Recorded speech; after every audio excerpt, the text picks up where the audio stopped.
Spoke to a gentleman recently. He said, after he had gone through my seminar, and he heard me say, write down 101 goals. Well, he was about 24. He was struggling. He was poor. He had a used car, no money. He wrote down 101 goals. Now, 12 years later, I'm coming back to the same city. And so he came to my seminar, and he said, I have to talk to you. He said, because 2 weeks ago, I was going through my papers, and I found that notebook. And he took it out, and he said, I wonder how I did. And so he began looking, and he took out a pen, and he began ticking off the 101 goals. One of my goals was to marry a beautiful woman, which I did. To have children, which I do. To start my own business, which I did. To become a millionaire, which I am today. He started to shake. He said, Brian, I had achieved all 101 goals in 12 years.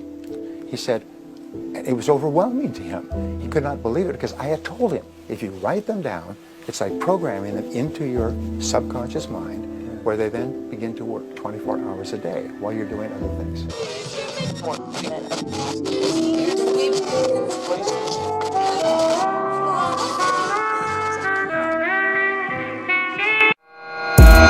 We leveled up one of our major funnels and it rapidly increased the conversion rate. He thinks he puts his heart into what he does to be able to deliver. You know, you and Macy, both super sharp, man, and that's one of the biggest pleasures of working together. You guys are like diamonds, you know, very hard to come across in the digital world. Best looking profile on Upwork for ClickFunnels. I'm like, this guy is the best. Like, this is the guy I need. He's so thorough with his work. He shows you what he's done, why he did it that way, how to access things. I just so trust him. Yeah, really into the detail and cannot recommend him highly enough. Buddy, thank you like for everything you've done. And yeah, love working with you. Nothing But Up, the podcast, season 2, with your host, Jameer Angelo. Sage about the flex. Welcome to the podcast. This is Jameer Angelo, your host for Nothing But Up the podcast. And I'm coming to you live, as always, from my simple home office here in the province of South Cotabato. So you're tuned in today to season 2, episode number 8, and today's Saturday, July 15th.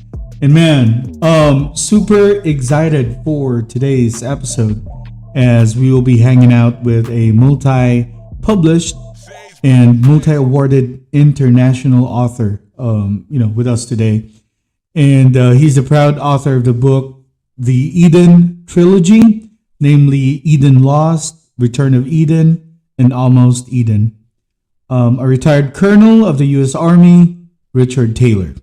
So we'll be hanging out with him for, maybe roughly about 30 minutes, or probably be more, depending on where it takes us, with the pretty exciting topic, we have in front of us today.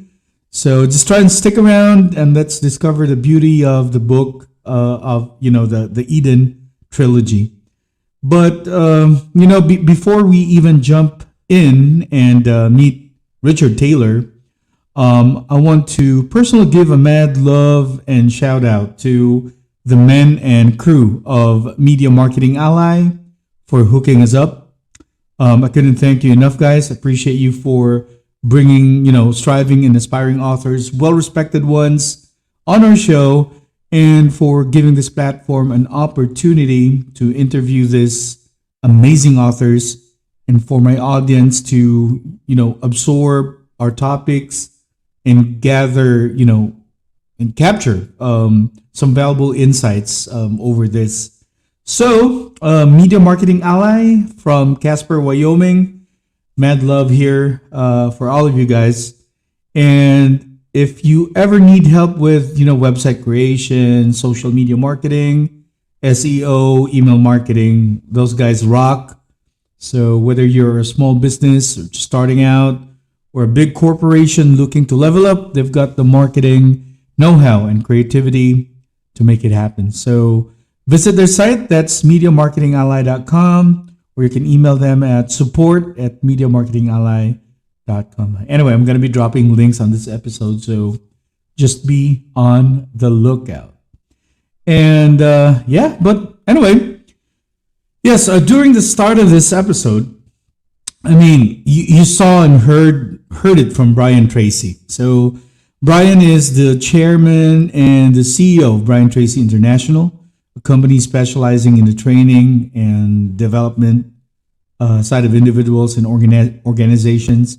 He is also a highly respected author and motivational speaker.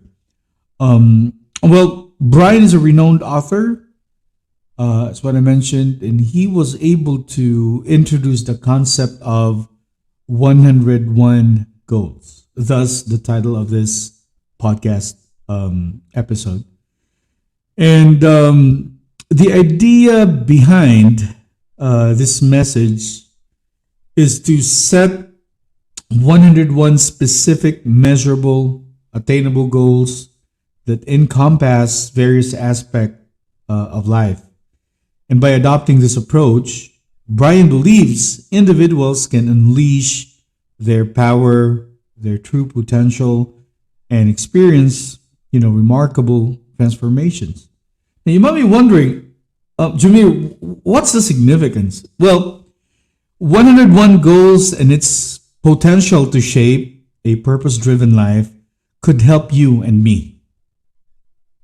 Right? And having our guest today, Richard Taylor, who happens to be a retired colonel of the U.S. Army and has served, the Army for years. And I mean, to know what were his goals prior to even joining the Army and now becoming a highly respected author. Now, look, I mean, Brian shared that a 24-year-old dude came to his seminar one time, was so poor, no money, and Brian advised him to write all 101 goals during that seminar, right? And craziest thing though is, 12 years later, Brian came back to the same city, and that 25-year-old guy, 26 or 36 years old now, when he met him again, was going through his notes and saw the goals that he wrote for over a decade ago, right? And he was able to got married to a beautiful woman, had children, and those were her goals, or his goals, started his own business, became a millionaire, and he has achieved all of the 101 goals. And that's in a span of 12 years. 101 goals in 12 freaking years.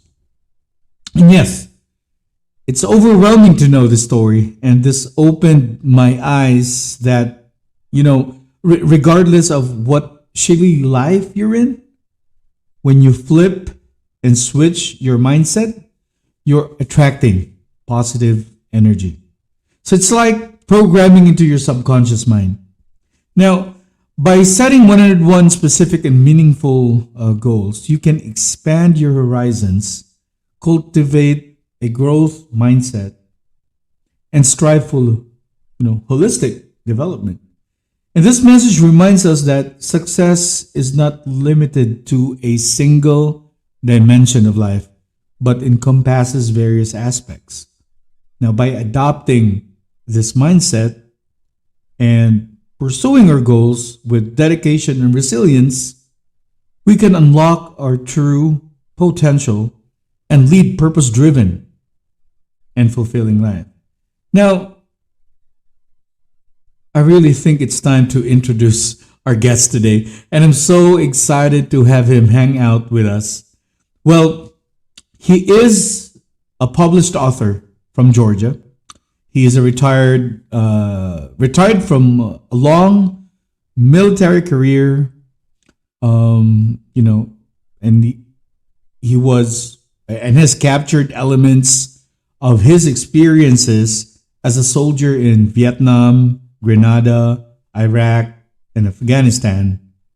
His extensive military activity deserves mentioning as it informs his work on every level. Beginning from the most recent Afghan 23D Army Corps Operations and Training Advisor, Iraqi Ministry of Interior Strategic Plans Advisor, Iraqi Joint Forces Inspector, General Advisor, Chief, U.S. Military Assistance Group here in the Philippines, Chief for the Arms Control Branch, NATO International Military Staff.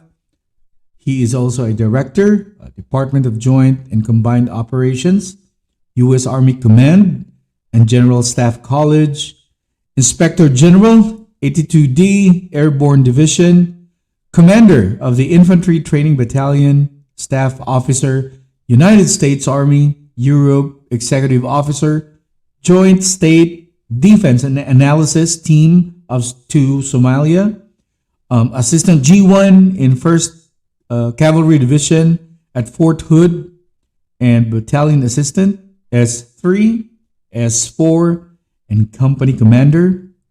And he's also a Company Commander and S2 in Vietnam, Vietnamese Army Advisor during TET 68, S4 of the Army's 1st Modern Ranger Battalion, and is Senior Corporate Human Resource Manager in 2 high-tech civilian companies.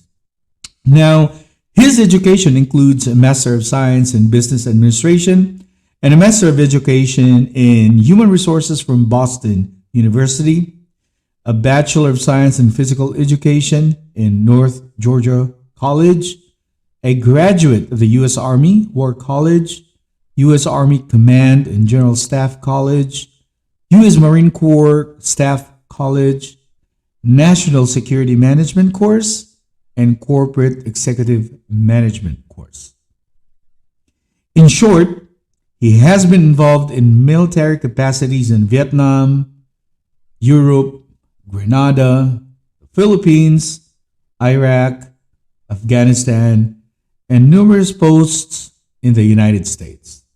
His service led to an understanding and appreciation of the sacrifices made by soldiers and their loved ones, and dedicates his available time to advance those courses. He is the proud author of the Eden trilogy, named Eden Lost, Return to Eden, and Almost Eden. For the book Eden Lost, 2022 of last year, finalist of the Eric Hoffer Awards book category, 2022 shortlist Eric Hoffer Awards Grand Prize, and for the book Return to Eden, awarded as Georgia Author of the Year finalist award. Guys, let's all welcome and let's give it up for Richard Taylor. Richard, what's happening, man? How are you? I'm hard. We deal with the struggles every day, so I'm sure that my problems aren't any worse than anybody else's. I know that. I don't want to get into my medical problems today.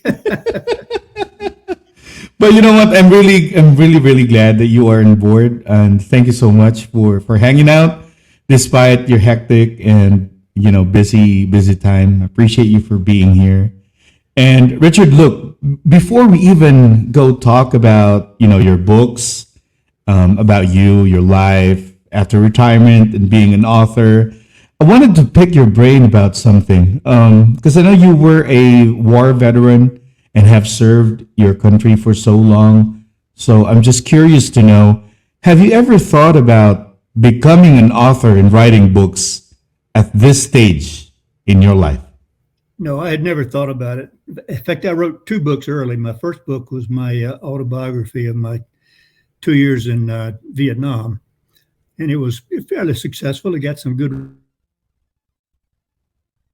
reviews, and I moved from there to an opportunity came up to write a book about American veterans returning from war, and I wrote that book, and it got more reviews and was used by the Association of the United States Army as a featured selection. Mm-hmm. I was able to go to Washington and promote it there, the big conference they have every year. So that was a pretty good deal. Those were my early books. And then I kind of gave up. I wasn't cut out yet. I was still a soldier. And but when I went to the Philippines, I had some experiences that inspired me to try to do a historical fiction that Mm. captured some of the things that I had encountered while I was in the Philippines. That's what started me on the what we call the Eden trilogy. Starts with Eden Lost, and it moves on to the next two sequences, which are returning. You can't talk about one without the other because they're a linked trilogy. We'll focus today, I hope, mainly on Eden Lost. Yeah, for sure. And we'll go ahead and talk about that. But speaking about visiting our country, the Philippines, as you mentioned, how was your experience when you were here? And what was your first impression when you came to our country? Well, my first impression was a lot of people getting off the airport with boxes of clothes. And that's to the right place. And I was with a suitcase. But fortunately, I was met and taken back to our little compound. It was a compound down on in the main drag down there by the ocean. I can't remember the name of the street. Oh, was it Fort San Pedro? Or no? No. Yeah, probably. It had been a housing area, and it was bought out, and we occupied it. Terrorist attacks. We had Nick Rowe was killed over there just before I got there, and so we had strict security measures the entire time I was there. In fact, we had security guards that would follow front and back with their weapons pointed out the windows, and I said, "Okay, pull everything over here. We're not going to do it this way." What year was it? What year was it, Richard, when you last visited the country? It's been 20 years since I was last there, so it's been a long. Oh, it's been a long time. Wow, it made a distinct impression on me. Although I haven't been back, and I won't have a chance to go back now. I'd love to go back for the Manila book fair, but I'm not able to travel. My health has really failed, and still failing. I think would that be this coming September? The book fair? September. Yeah, the book fair is in September. Yeah. It'll be promoted there. My publishers will do it, some promoting. We'll be there. Okay. We're doing things ahead of time, and so I'm hoping it'll have a good enough. People that I know that are Filipinos that have read the book have fed back to me that the history is correct, and everything that's described in there is correct. Because when you're writing a book, historical fiction, you've got to have boundaries to stay within the historical timelines. I mean, if you get outside of those, you just lost all credibility. Yeah, for sure. Then you can manipulate the fictional characters. So I designed one for the United States and one to represent the Philippines.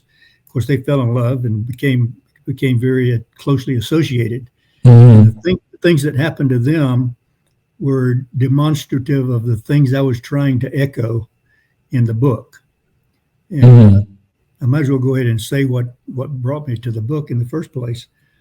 After I left the Philippines and came back to the States, I was bothered by some things that I'd heard and seen about the history of the United States, history of the Philippines during that same time period. The Philippine-American War was going on, and I had my association with the embassy and with the contacts that I had access to all the high-ranking military officials in country, embassy and the embassy officials, and I would meet with the high military officials, and most of them were just very very cordial. I mean, we were providing ammunition and all kinds of things to them, and they wanted to keep that going. So did I. I had one particular guy who was the head of a service. I won't mention it too much because somebody will go back and track it down and find out who it was. But he was nice too. But he said, I want you to hear what I'm saying. Yes. I'm saying that we are no longer a colony of the United States. So stop treating us that way. And so I think I know that guy, but I won't drop names, of course. Yeah, I said, what's he talking about? What's he talking about? So I thought about it a lot, and I realized that in my other meetings, there was sort of a difference between what people felt. I mean, you know, there were cultural and historical differences that separated our two countries widely. And I found myself kind of in the dividing line. I was kind of you're stuck in the middle. Yeah, I had one foot in both worlds, and I would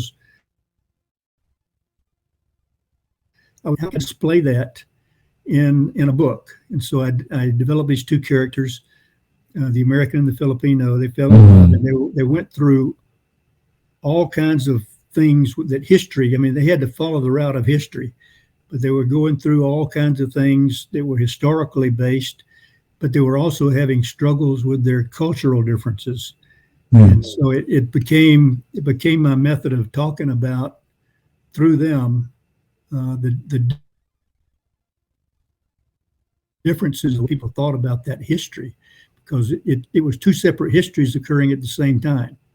Yes. And so I was influenced by that, and that's what drove me to start writing Eden Lost. Oh, okay. Of course, Eden Lost. Yeah, and that is really, really interesting, because when I saw and read the synopsis of the book, I'm really compelled to ask you a bit about this. If there's a way, or probably if you can tell us about the real inspiration behind the Eden trilogy and what motivated you to write this one. Yeah, I think that's what motivated me to write it. I wasn't considering myself an author. In fact, I held on to it until I was out of the Army. And then it kept coming back to me. So I said, well, I need to finish these thoughts. And the only way I could put them in the heads of these two characters, because both of them represent feelings I've had on both sides. And people have read it. Filipinos have read it, and they've said the history is right. I mean, it's exactly right. I had some Americans who've read it and said, "Hey, you got the history all wrong." But we're not that bad. And I said, my sister said, I had to go Google it to find out if you were telling the truth. And I was. So she said, boy, some things that went on, because there were some things that went on that it's hard to be proud of, you know. Yeah. So anyway, of course, there were some things on the Filipino side that's hard to be proud of too. So it was a difficult subject to deal with, but I was trying to deal with it on both sides through these two characters, and we walked them through for about 3 years, following through that tunnel of history, you might say, and because they had to stay within bounds. Yes. And writing the history of culture were manipulated to make points, to make different points. Yeah. And it's literally not a joke, Richard, to write even a single book. How much more with a trilogy, right? It has to resonate and connect with each other. Right. And with the overarching theme or message of the trilogy, how does it resonate with the readers? Let's probably start with the Filipino side, the Philippine side, if you can probably elaborate a little bit more. Yeah, it started with, of course, I had written Eden Lost, and it was out there, and it has a fairly unsettling ending. And one of my loyal readers read it and said, you know, I read Eden Lost and I really enjoyed it, but I still want to know what happened to Josh Armand. He was the main character. Character. And I said, you know, I kind of want to know also. So I started researching how to deal with what happened to him, and it took me probably 3 or 4 years to write another book called Return to Eden, which kind of explained what happened to Josh Armand and his son, and how he ended up where he said he would never go back to the Philippines again. And how his son and his son's wife who in the Philippines, and they were caught up in World War II. And at the end of World War II, he ended up going back to the Philippines to try to find his his son and his new wife, and so that was the genesis of return to Eden. But the son and the daughter had gotten captured, had gotten in the way of World War II. Started while they were there. They were just about to get very serious. The Japanese hit Pearl Harbor, and then they tried several times to get out of Manila, and they couldn't do it. They both ended up fleeing into the jungles in the north of Manila, and ended up attaching themselves to a Philippine guerrilla unit. And so there were two Americans among all these Filipinos. So there was still a lot of history to draw out there, and communications between until the end of the war. I mean, they were in the war for 4 years, waiting for MacArthur's promised return, which he was a little bit slow on. He finally came. They got married up in the guerrilla base, and had a little girl, and the little girl grew up and became the main character in the last book, Eden Lost. The last book, yeah. Returned to, Eden, almost Eden, which was in Vietnam and the Philippines and the United States. So it's all the books, but Eden Lost is the genesis of the whole thing. And, so the ending of Eden Lost leaves you a little unsettled and wanting to know some more, and that led me to the trilogy. I had started off planning to write a trilogy. I planned to write one book. Yeah. So when you started writing, it was never really your intention to set up a trilogy in the first place. It just so happened that you had to do it.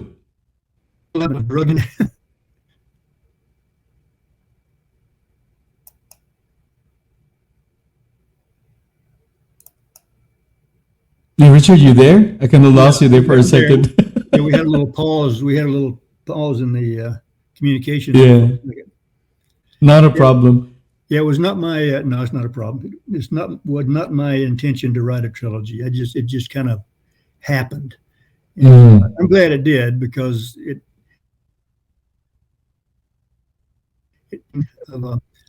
Almost Eden. It was the ending. I mean, there was no. I had set it up. Not intentionally, but I ended up setting it up so that it couldn't go any further. And there's one thing about writing these books like this. It started off with Eden Lost. I fell in love with the characters. I fell in love with both of them. And when I would get stymied, I would think, where are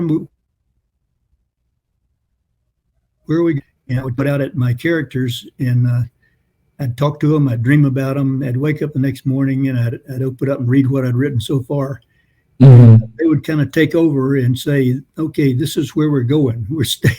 We're staying. Yeah. This is where we're going with our relationship. And I said, well, okay, that sounds reasonable to me.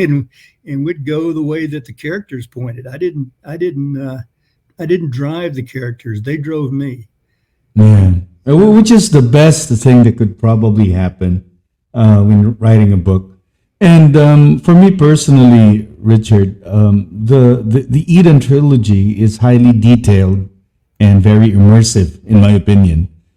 So I wanted to ask you, how did you go about creating the unique setting and environment for the story when you started, trying to conceptualize the concept when you started with the first book?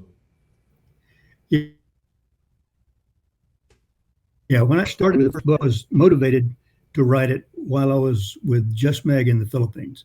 So that motivated me to write the book. But I realized I didn't know that much about the Philippine-American War. So I had to do a lot of research. I researched for years and tried to figure out, how do you put this into some language and some concepts that take it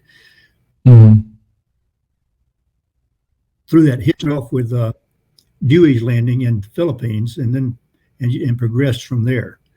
And the main character was a steamboat. He was a steam engineer. He was an engineer and a businessman.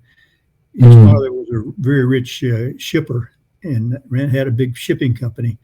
And so the character went ashore to start off a shipping operation from the Philippines.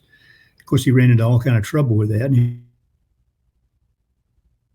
he had to have help from the Filipino lady that he met and fell in love with. And of course, he was always ready to go ahead, but he didn't have a full idea of what she was involved in. I mean, she was involved in a lot of things. She was a counter-revolution. She was a revolutionary. She'd worked with Aguinaldo before, and they were close friends. And so he wasn't aware of all that at the beginning, and he wasn't aware that she ran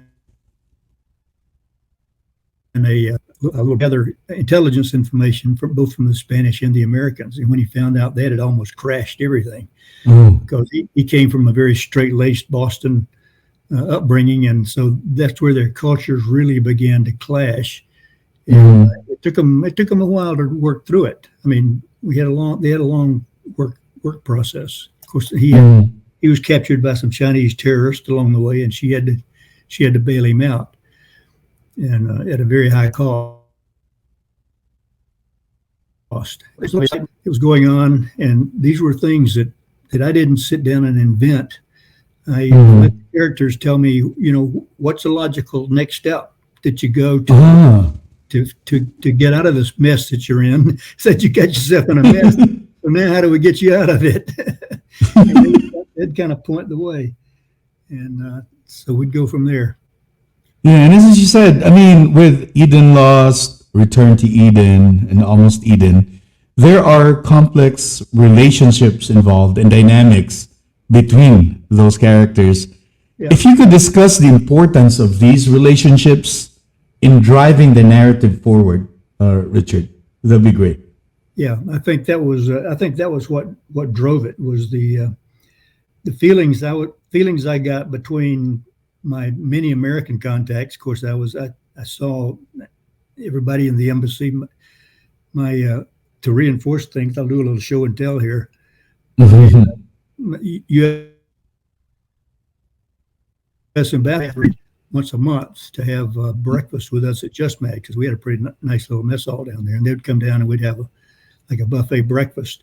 Oh, and nice. June it was my birthday month, and he presented me this bolo. I had to do a little show and tell here. Oh, wow. Yeah, really nice. And it had a lot of mother of pearl inlaid on it. It's a wooden so nice case, and embedded with it are all these Filipino pastries. I've never seen one before. I mean, really. But it was an antique. It is. This is what it looked like. And the bolo has a play in both in Eden Lost, but even more so in Return to Eden. So it becomes a very important part of the program. So this is one of the things that inspired me. I didn't have a collection of knives. I never had one. I ended up, as I went out and visited units in the field and Navy, the regional commands and the divisions, one of the popular things that they would present as little mementos with different knives. So I ended up with a whole collection of different kinds of knives. You ended up collecting it. Yeah, I ended up collecting. Wasn't collecting them, but I just ended up with them, and I've still got them. I value them with it, but kind of like that. That is so nice. Yeah, it's really nice. I showed a picture of them somewhere. I put them all in a setting and took them all, because they all had both American and mainly Filipino names. They had American as well as Filipino names, like I can't name them. I'll sit here now. Filipino language is gone. Haven't used it in 20 years. Yeah, imagine 20 plus years, right? Yeah, since your last visit. Words slipped my mind. But that's cool. I mean, at least for now, we're kind of like connecting both worlds together. And it's literally something that myself, and I could probably speak only for myself, but the appreciation is there, considering that, we are getting recognized somehow.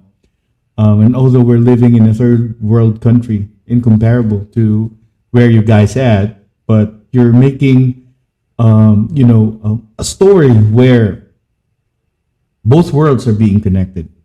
And that alone is something that we really appreciate. And I really can't wait for September to come by. I'm going to be probably asking our guys for marketing ally to connect me and be there, during the book fair.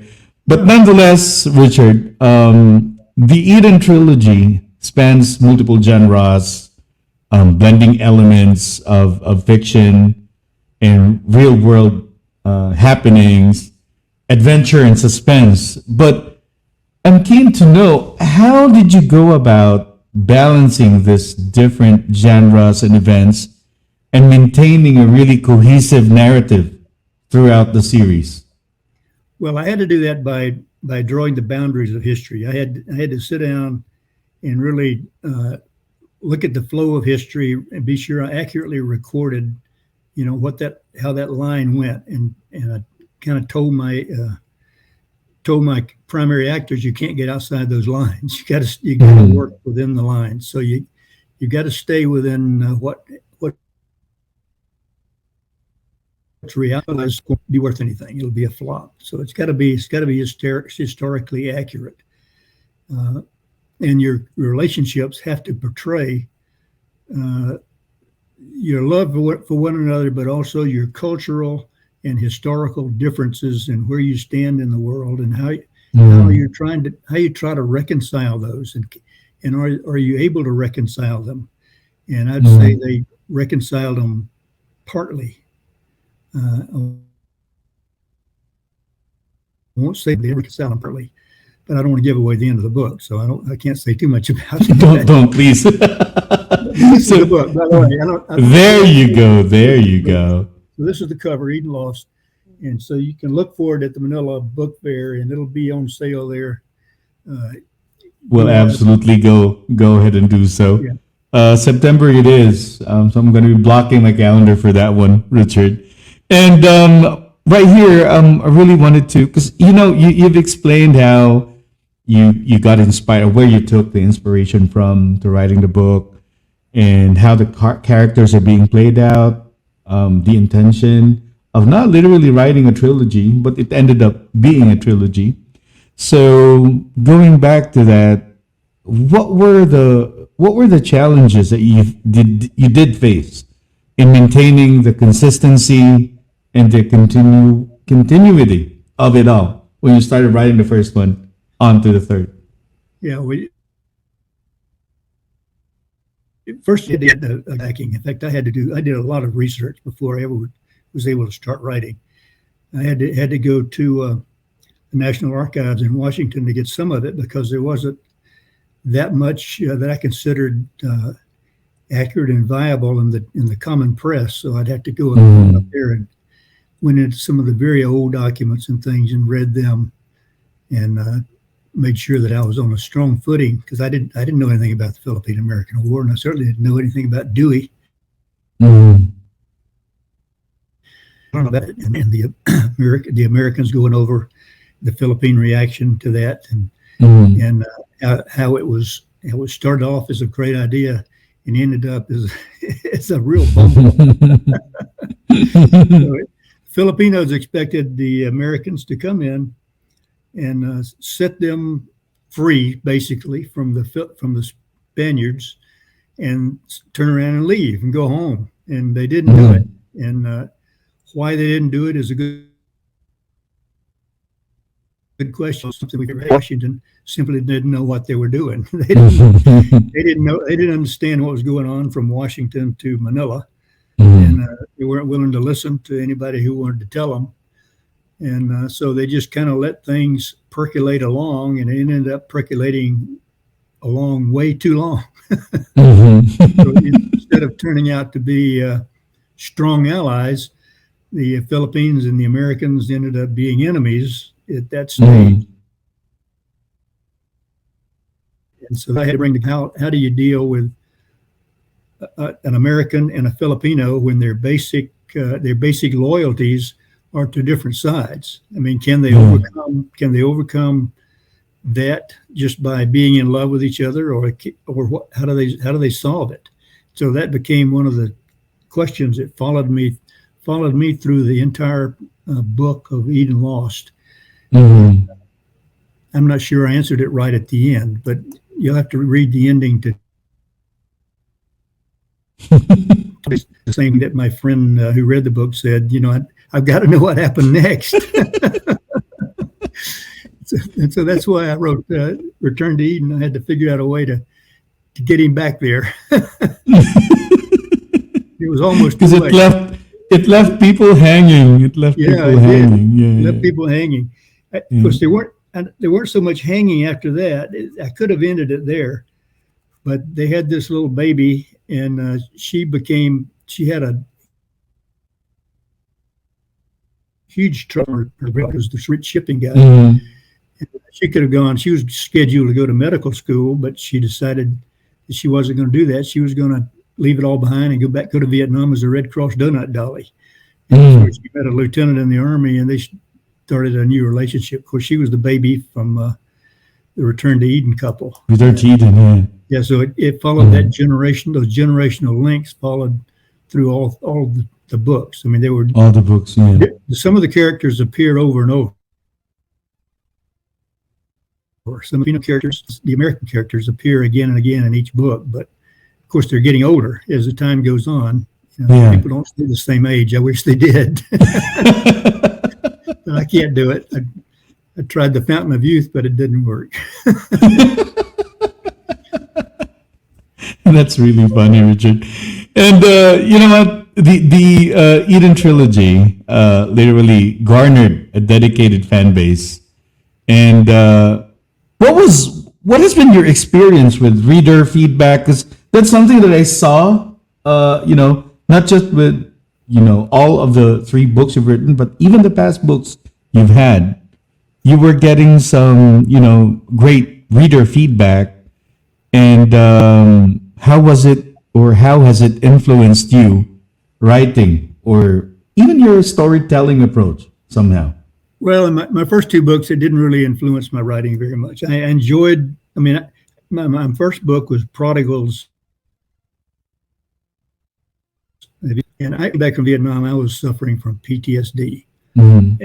It was worse than I imagined. I think my wife knew more about what I was going through than I did, because I threw myself in the Army. I was working on a challenging career, and this thing was Vietnam was still eating at me. And so I took a job that had me working out of town all week. I'd go up to South Carolina and work, and my company was finally decided, I convinced them that it was costing more for a hotel apartment. So they rented a little apartment for me to live in, and I took all my research material and I took it up there with me, and sat down at night. I'd break out a bottle of whiskey, and I'd start writing and crying, and getting it out of my system. And I wrote the book, and my wife didn't know I was even writing it. Nobody knew I was writing it except me. And I took the manuscript of it and took my wife up into the mountains of Lake that we like much. And I told her our daughter and I were going to the Apple Festival, which was a few miles up the road. And she didn't want to go. So I said, well, that's good, because I got something for you to look at. And I handed her 3-ring binder the manuscript with the manuscript of the book in it. And I expected to come back and really catch hell. I came back, and she looked up and she said, "This is good."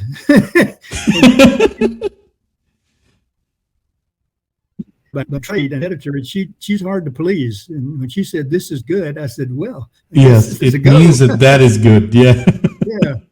So I found a publisher, and we got it published, and now it's out of print, but we've obtained permission to reprint it. So we're going to reprint it and okay, good. Publish it again. So What year was it published the first time, or launched the first time, Richard?